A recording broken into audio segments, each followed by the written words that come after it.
tanti tra noi, me compreso, credevano che Elgato avesse innovato già abbastanza il mondo dei teleprompter lanciando questo, ovvero l'Elgato Prompter. Un teleprompter del quale ti ho già parlato, infatti trovi il video sul mio canale, ma magari te lo lascio anche in descrizione. Oggi posso dirti che Elgato ha innovato ancora, stupendo tante persone, soprattutto me, con un nuovo prompter, l'Elgato Prompter XL. In questo video te ne parlo nel dettaglio.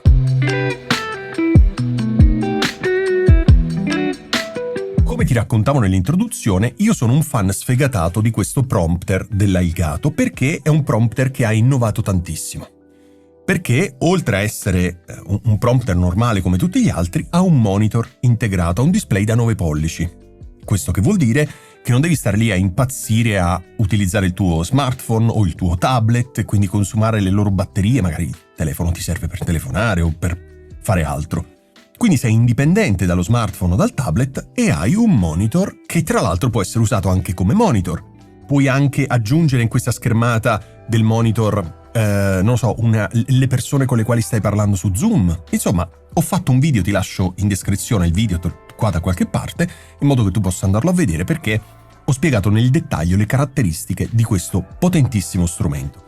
Tra l'altro ho fatto un altro video sul software di questo strumento che è lo stesso del Prompter XL, quindi probabilmente comunque rifarò un video anche sul software, ma sappi che se ti interessa vederlo adesso il software, già è pronto quel video, ti lascio il link in descrizione. Quindi ti dicevo, questo qui era un prompter che ha innovato tanto nel mondo dei teleprompter, perché aveva il monitor, quindi la più grande innovazione è questo, un monitor USB-C che non ha bisogno di alimentazione, quindi fantastico.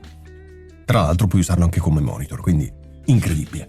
Poi che cosa è successo? Che qualche settimana fa Elgato ha innovato nuovamente creando il Prompter XL, ovvero il fratello maggiore di questo, che non è solo il fratello maggiore, è una versione ancora più evoluta. Adesso te lo prendo.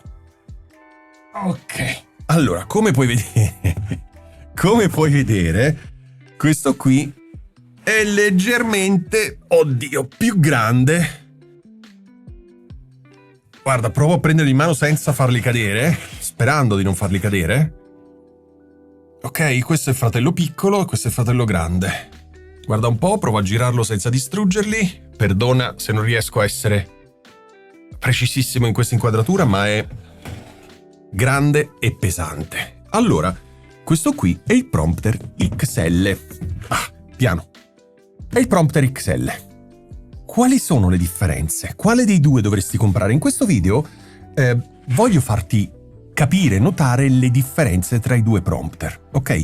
La prima differenza, quella che a colpo d'occhio appare più evidente, è che il display di questo prompter è 15.6.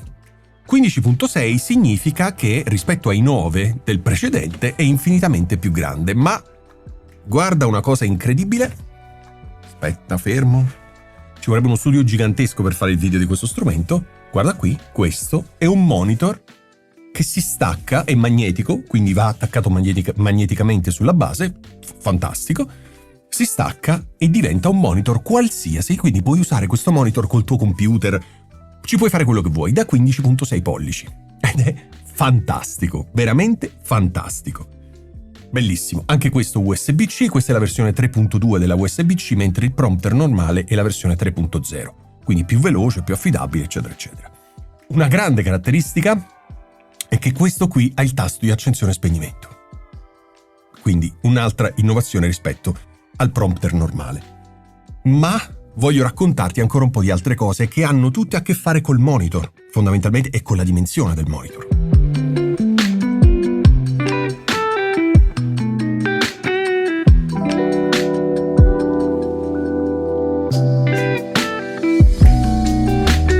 Allora, ti dicevo, questo qui è io ho un foglietto, un foglietto.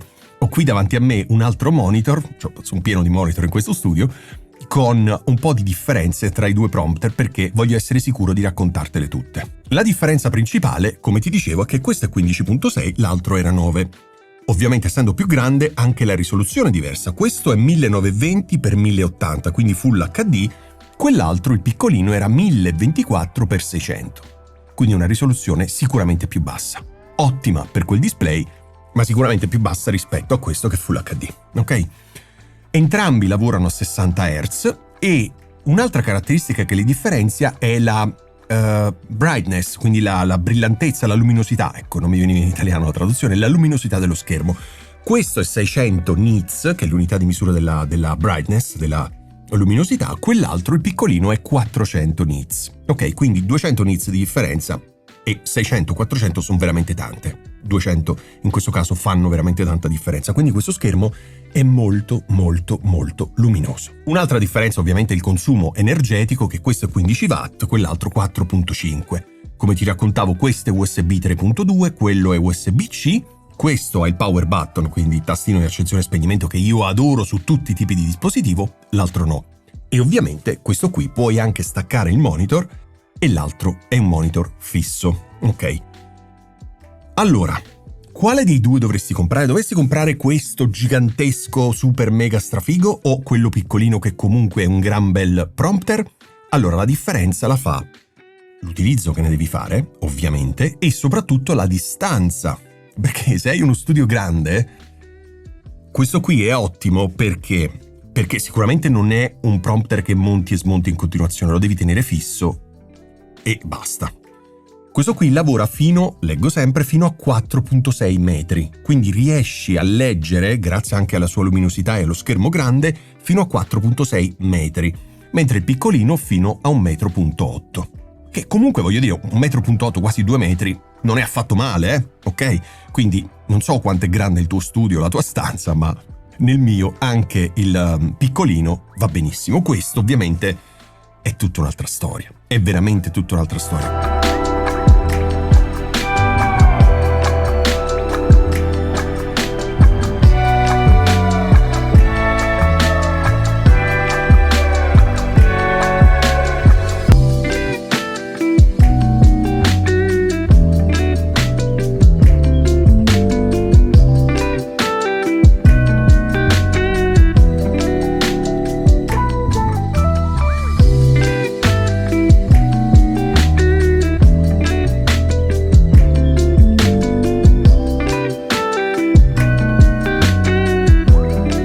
Guarda, fantastico, si aggancia in maniera molto molto molto più facile.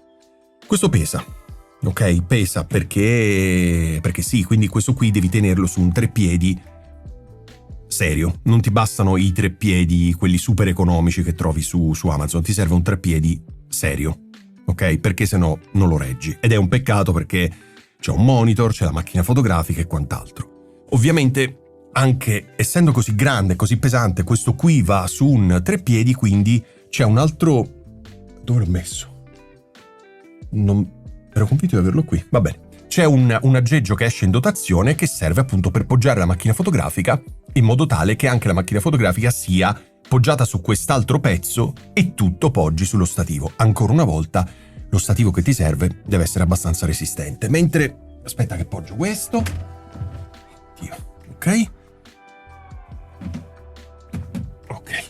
Quest'altro invece, questo qui, puoi tranquillamente poggiarlo dove ti pare, nel senso che questo qui io lo utilizzo con un treppiedi da scrivania, questo, nello specifico, poggio la macchina fotografica qui e questo qui viene appoggiato alla macchina fotografica, perché essendo molto leggero non hai problemi, quindi questo qui è fatto più per un tipo di utilizzo anche al volo.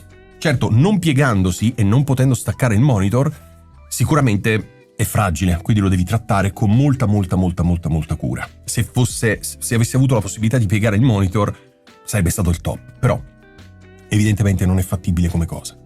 Quindi ti dicevo, ti basta anche semplicemente uno stativo. Certo, questo è uno stativo della Joby che regge fino a 5 kg, quindi veramente importante. C'è anche la versione 3 kg che costa meno e forse va bene lo stesso. Quindi metti la macchina fotografica sopra e agganci questo all'obiettivo della macchina fotografica. E quindi è fatta, siccome è leggerissimo non c'è nessun problema. Ovviamente a questi prompter puoi agganciare anche una webcam, puoi agganciare anche un action cam, puoi agganciare anche il tuo telefono, perché escono tutti gli adattatori possibili e immaginabili in modo che tu possa tranquillamente, aspetta, sto facendo un po' di casino sulla scrivania, in modo che tu possa, mettiamo a posto anche questo, agganciare qualsiasi cosa nel modo migliore. Ok? Aggiungo anche questo, differenza che c'è anche da un punto di vista economico, perché il piccolino costa 2,99, il grande costa 5,99.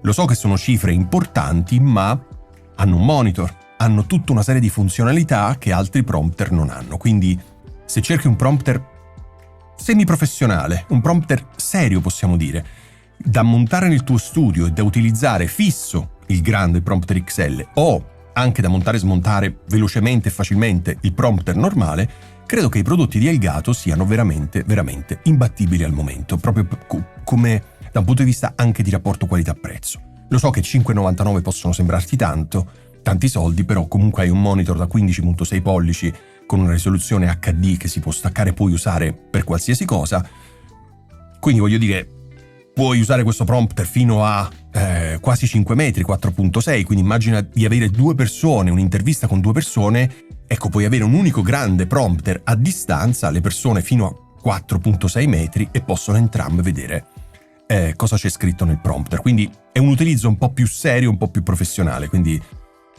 non è per tutti, ok? A meno che tu non abbia voglia di investire quei soldi per avere comunque questo prompter più grande perché si vede meglio, sia per la luminosità, la brillantezza, eccetera, eccetera.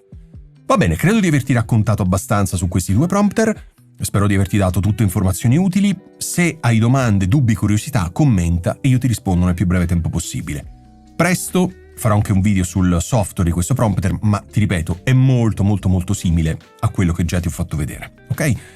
Grazie mille e ci vediamo prestissimo.